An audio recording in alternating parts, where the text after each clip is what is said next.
বাড়ি থেকে তারা দিতে বেটা আমি বাড়ি খানে রাখি আর রাস্তায় রাস্তায় আমি ভিক্ষা করে খাই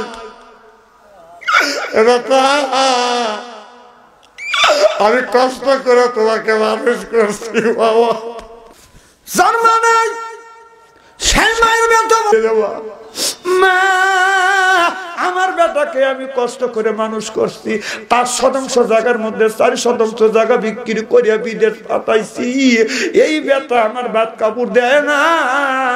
আমার সাথে কথা বলে না একটা টাকাও দেয় না আমি মা ক্ষুধার যন্ত্রণা সহ্য করতে না পারে মানুষের বাড়ি আমি ভিক্ষা করে খাই তোমাদের মন যদি চাই ভিক্ষা দেয় না যদি চাই আমার ভিক্ষা দিও না আমার ভাইয়েরা শেষ পর্যন্ত বেটার পর কাছে বাজার অনেক মানুষ বলে তোমার ছেলে তোমার শাশুড়ি ভিক্ষা করতে যায় কেন তোমার শাশুড়িকে ভাত কাপড় দেও না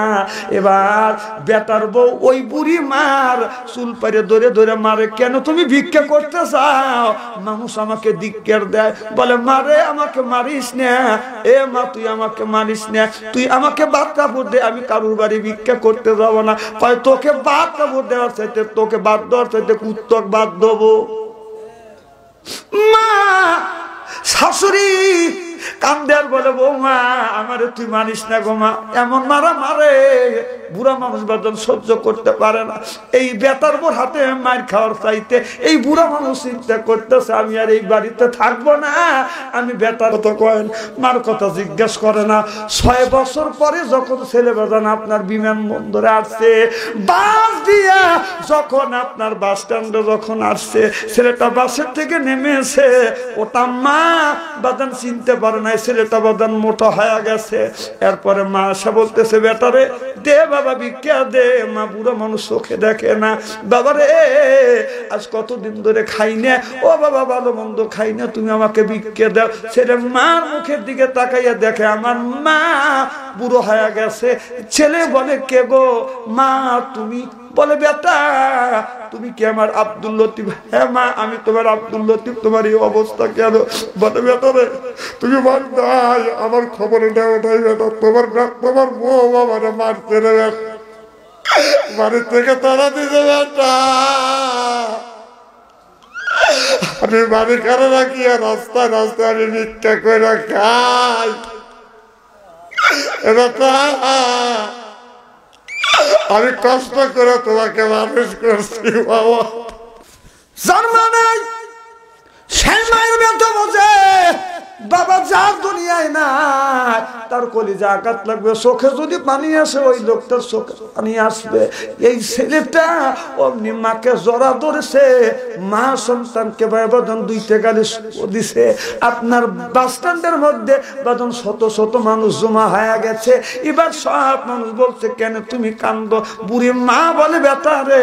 এই ছেলেটা আমার ছেলে ছোটবেলায় বাবা মারা গেছে আমি মানুষের বাড়ি কাজ করে করে ছেলেটাকে বড় বানাইছি 5% জায়গা ছিল স্বামীর ভিটা ছিল 4% বিক্রি করিয়া ছেলেকে আমি বিদেশ পাঠাইছি ছেলে বিদেশ থেকে টাকা দেয় আমার পুত্রবধূ আমাকে খাইতে দেয় না আমি ক্ষুধার যন্ত্রণা সহ্য করতে না পারে মানুষের বাড়ি ভিক্ষা করে খাই আমার পুত্রবধূ আমাকে মারধর করে তারা দিছে বেটার বউ প্রত্যেক দিন মারে এজন্য বাড়ি ঘর আমি ছাড়ছি আজ 1 বছর ধরে ছাড়িয়ে আমি এই গ্রামের ওইসি বাস স্ট্যান্ডে ভিক্ষা করতেছি এখন দেখি আমার ছেলে আসছে এটা যে আমার ছেলে আমি দেখতে পারি নাই ছেলে আমাকে চিনতে পেরেছে এবার সব মানুষ বলতেছে যুবক রে তুমি বাড়ি যাও না আর বাড়িতে খরচা দিও না তোমার মা যেখানে আছে তোমার মাকে নিয়ে এখানে থাকো ছেলে বলে যে মা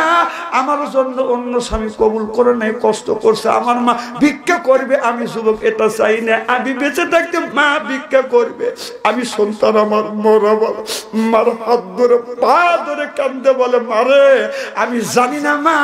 তোমার এই অবস্থা করছে মা আল্লাহর কসম করে বলতেছে আমি ওই বাড়িতে যাব না মারে নিয়ে বাড়া থাকে মোবাইলের বিদেশি সিম তো বাদন বন্ধ কথা বুঝতেছেন না আপনার যত গুণী টাকা আছে ছেলেটা চালাক আছে এই টাকা গুণী ছেলেটার মায়ের নামে বাদানে অ্যাকাউন্ট করছে এরপরে ছেলেটা মাকে নিয়ে বাদানে অ্যাকাউন্টে বাদান টাকা নিয়ে আসছে বাড়িঘর কিনে ওই জায়গায় ছেলেটা রয়েছে, আর বিবি খবর নেয় না, বিবির খবর নেয় না। এই বাদন আপনার 1 বছর বাদন চলে গেছে, ছেলেটা মাকে থুয়া আবারও বিদেশ গেছে। বিদেশ যাওয়ার পরে মোবাইলে একদিন বাদন যোগাযোগ করবার পরে, কেন তুমি আমার সাথে যোগাযোগ করতেছো না? বলে আমি তোকে রাখবো না, ভাত কাপড় দেবো না, টাকা পয়সা আমি দেবো না, কারণ আমার মাকে যেমন তুমি কষ্ট দিয়েছ, আমার মার কাছে যাবি, মা যাবি, ক্ষমা চাবি, তারপরে আমি তোকে ভাত কাপড় দেবো, নইলে আমি তোমাকে ভাত কাপড় দেব না। এইরকম যুবক যদি হয়, আমার মা পার ধরে মাপ চা, মা যদি মাফ করে আমি তোকে মাফ করবো, মা যদি মাফ না করে আমি তোকে মাফ করবো না। যুবক, মা খুশি, আল্লাহ খুশি, বাবা খুশি, আল্লাহ খুশি। মা বাবা যদি দোয়া করে 3টা পুরস্কার পাবে। 1 নাম্বার হায়াত পাবে, 2 নাম্বার রিজিকের অভাব দূর করে দেবে, 3 নাম্বার ইজ্জত বাড়িয়ে দিবে। কি আমি জানি না, কারোই মা নাই, ওই বাবা অন্ধকার কবরের মধ্যে শুয়ে আছে বাজান। আপনার এই মসজিদের জন্য, মা বাবার জন্য আমি 10 জন ব্যক্তির কাছে বাজান 10,000 টাকা চাই, একজন ব্যক্তির কাছে 30,000 টাকা চাই, একজনের কাছে বাজান 10,000 টাকা চাই। আমি আপনার 5টা মিনিট 10টা মিনিট সময় দিলাম বাজান, 1,000 2,000 টাকা কোন ব্যক্তি দিবেন আমি একটু দোয়া করে দেব। মা কার দুনিয়ায় নাই, বাবা কার দুনিয়ায় নাই, 1,000 টাকা করে 10 জন। একজন ব্যক্তি বলেন হুজুর আমি 10,000 টাকা দিব, একজন বলে হুজুর 20,000 টাকা দিব। তাড়াতাড়ি করে আসুন বাজান, 10টা মিনিট আমি সময় দিলাম, এরপরে আসল ওয়াজ বাজান শুরু করব। আমি সূরা ইয়াসিন থেকে তাফসীর করেছি, আয়াত তেলাওয়াত করেছি, ইয়াসিন থেকে তাফসীর করে শোনাবো। 10টা মিনিট সময় দিলাম, 10 মিনিটের মধ্যে তাড়াতাড়ি আসবেন, একটু দোয়া করব, তাড়াতাড়ি করে আসুন। লা ইলাহা